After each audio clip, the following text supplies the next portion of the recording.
Hello, ladies and gentlemen. This is Eddie Marcus again, spokesman and advocate for basic human rights for all people. Tonight is the night that the candidate for Republican representation for President of the United States, Donald Trump, accepted the nomination. This is their convention. And I listened to it. I observed the response from the crowds, from those who were interviewed and those who were not. Trump's theme, let's make America great again. Let's make America great again. That suggests that there are some people in America who felt that this nation was absolutely great at one time. There are people who thought this nation was absolutely wonderful at other times.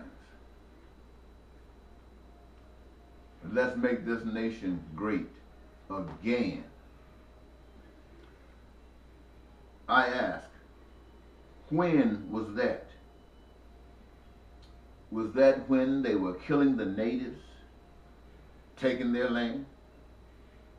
Was it when the slaves of various ethnicities were forced free labor and to build this nation? Was it when the females had no voice? Was it when exploitation of other weaker nations were forced by violence or sanctions to act against their own best interests to avoid American aggression? When was America great? When they brought drugs into the community, fed it to the populace, turning them into addicts, selling guns to gangs, or killing each other, influenced by rap music? When was America great? Was it when hundreds of thousands linger in the streets, homeless, jobless, filling the jails and prisons?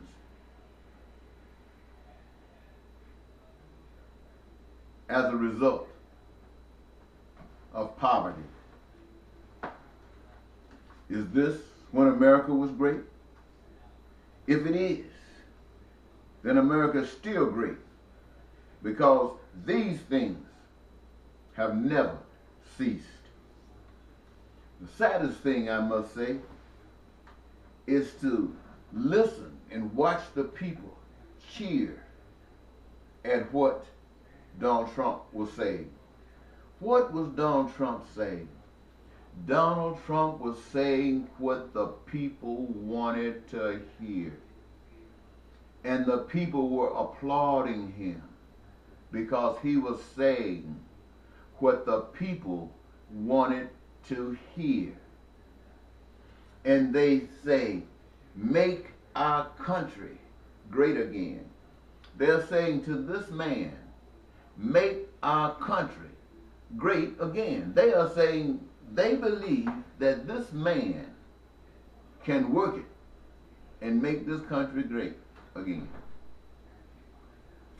And I can tell you this, every one of those people who were sitting there at that convention, who were cheering at what was being said, every last one of them hoped deep within that just enough people who were not at the convention, who are across the country, would put in with this campaign and get Trump over the top. And they would not give a who, hickety dick, who, what those other people think who did not support Trump. And if they made Trump mad and Trump decided to, as he said, shoot some in the street and still get votes, they would still cheer. They would cheer.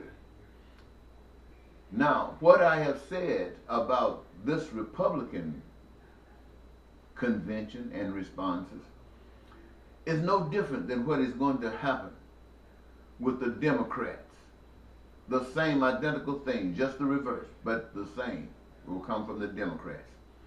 And I say to the people of America and people of the world, why are you acting so stupid? You don't need any more than to look back over the past two presidents. One a Republican, one a Democrat. George W. Bush and Barack Obama. Each of them promising what they're going to do for the people. And when, I don't know, when Bush came on the scene, he got in some very suspicious ways, but he became president. Barack Obama came in, it's like the world thought that Jesus had returned. That a black man, finally, he's going to change the world. And you find out that Barack Obama is no different than George W. Bush.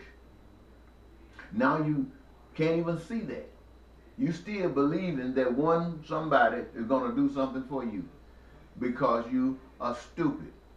Now I know that term turns you off, but that term is designed to make you angry and question yourself, not me.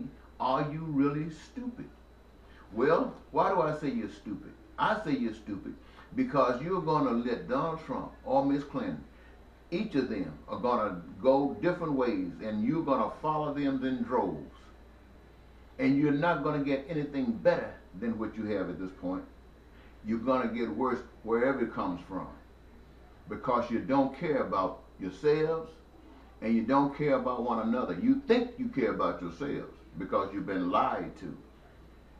To care about yourself, to be wise, is to care about others. Now, the reason that you have the Republican and Democratic Party and all these other parties is because evil, some people might want to call it the devil, some people might want to call it Lucifer, some people might want to just call it selfishness, but whatever you call it, it's controlling the world, especially America. Evil.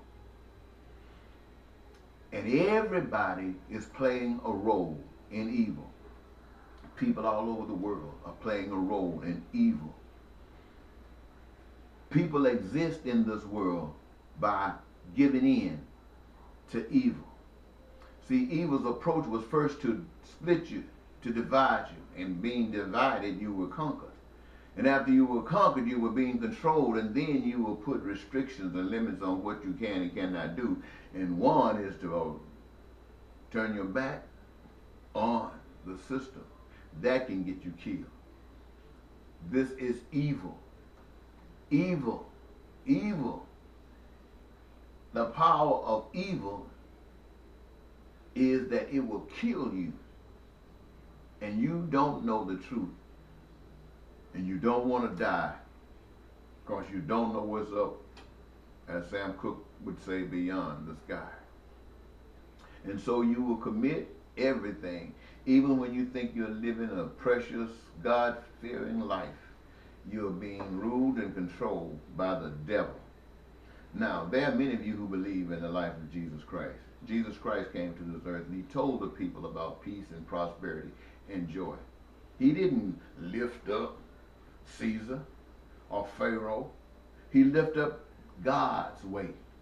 God the Father, the creator of human beings, the way to peace, the way to prosperity, the way to joy. And nobody wanted to hear that. Some people did, but they're the weak ones, the ones who don't know any better. And they're trusting in something that they haven't seen before. And so you kill it. You kill. And Jesus has said through his example is this is the way to stand for that which is of God.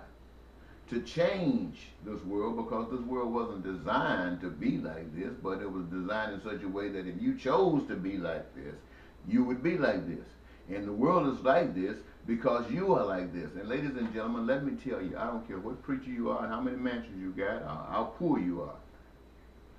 If you are sitting on your behind, reading some scriptures, trying to teach somebody some scriptures, and going right along with the system, the way this world is, you're the devil's biggest friend. I can hear you right now.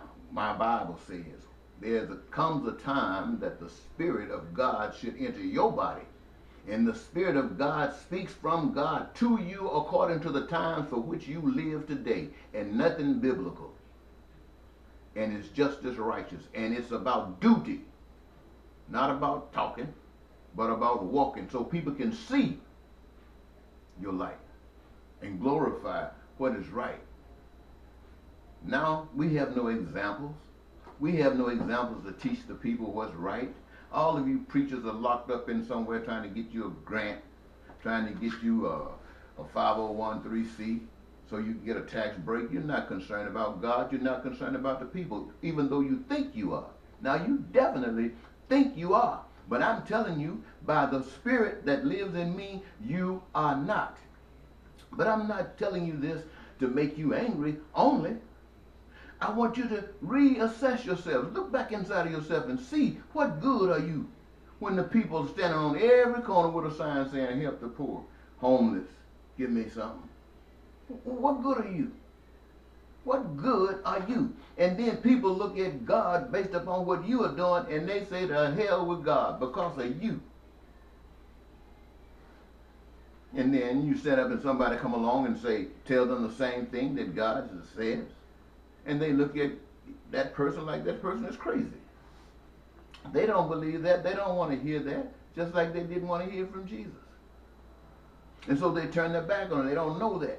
That must be a trick. That must be a lie. And see, they don't want to submit to the truth because the truth is foreign to them. They will commit to a lie every time. They might switch from Republican or Democratic lie depending upon how it works. But will they go to the truth? Heck no. The truth has got to be a lie. Why? Because they know themselves. They would not participate in making the truth be real. They don't trust it because they know they wouldn't play a part in it. And they wouldn't play a part because they don't believe that you would play a part. And so there you are. Controlled, living in bondage. And my theory tells me to tell you that because the way you want to live is, to put it mildly, is if you were a millionaire. You would like to be able to do what you want to do. And you were made, and the earth has been given, and you have been given to each other so that you may do what you want to do. Not what somebody think they got big brains and they know how you should walk or how you should wear your clothes and what music you should listen to. No, you want to. And what you do, those things that are common amongst you, God's put that there particularly. So you got to care about others to try to make sure that they got theirs in case you want yours. It has been set up so that you had to participate together to get those needs met. And then all of these other things that you want out of life, every last one of you want to do something. You say, well, I had $1 million, I wouldn't work. If you could do the thing that you wanted to do, we couldn't stop you from working. And that's what it's all about, working, developing, creating, just like God. We're not killing. Killing this, Donald Trump will kill. Miss Clinton will kill. That means you go along with killing. And you want to be the biggest gun to protect you from everybody else who you think would kill you because you know you're not trustworthy. Now you're talking about foreign governments and you're talking about how bad you're going to be and how you're going to make people fall in line. Why you can't put yourself in a position where people will respect you and want to fall in line because they see that you are setting an example so doggone bold they've never seen it before. But you're setting the example now. They want to get in line. And others want to get in line. And by everybody getting in line, the people of the nation and the world can start seeing growth. They can start seeing development. They can start seeing love blossom like I can't even describe it. It's so fantastic. But now you can't see that. You see division. Republican against Democrats. Clinton against Donald Trump. Man against woman. Who gonna do this? Who gonna do that? Ladies and gentlemen, when you put your faith in a man, you are a fool. Now, what do I say to you? I say put your faith in yourself by putting your faith in one another. And you decide what kind of system you want to live. And you make sure that in the system, that those things that are coming amongst you are met, that they are guaranteed. Not a single one of you will ever have to be denied any of them. Not as long as you're taking care of the business of what you get your joy in doing. And right then you become family. You set the example, you set the mold for how you go on from there. And people who created a phone, who created the television, who created computers and stuff, you know that seems like it's out of this world. But it's nothing compared to what we can do. But we got to stop. Well, I want to say we got to stop acting like a fool. But we are going to continue acting like a fool. And when somebody stands up and tell you the truth, and for a few of you who are careful enough to listen a little bit, and if they get any traction, the one who's talking is going to be killed. That's the way it works on this plane. And the way to stop it from continuing is for the masses of people to change. The masses change, and by you doing it, the power of truth will enter into your being. You will be able to come up with a strategy to deal with the situation, and it will be empowered by truth. It will be empowered by the Spirit of God, because it is of God. And you can defeat this monkey. But in the meantime, people are going to have to put their lives on the line and be counted great, especially those of you who believe in Jesus Christ. Count it a reward to be able to go like he did. Now, I don't know this thing about dying. As far as I know, I never died before. I have been in jail. I have been in prison. I've been in prison for standing up for what I believed in. And sometimes I've even broken the law to try to get your attention, to let you know how much this means to me, so maybe you can. But I have failed tremendously. I failed. I mean, some people want to say I was successful in some things.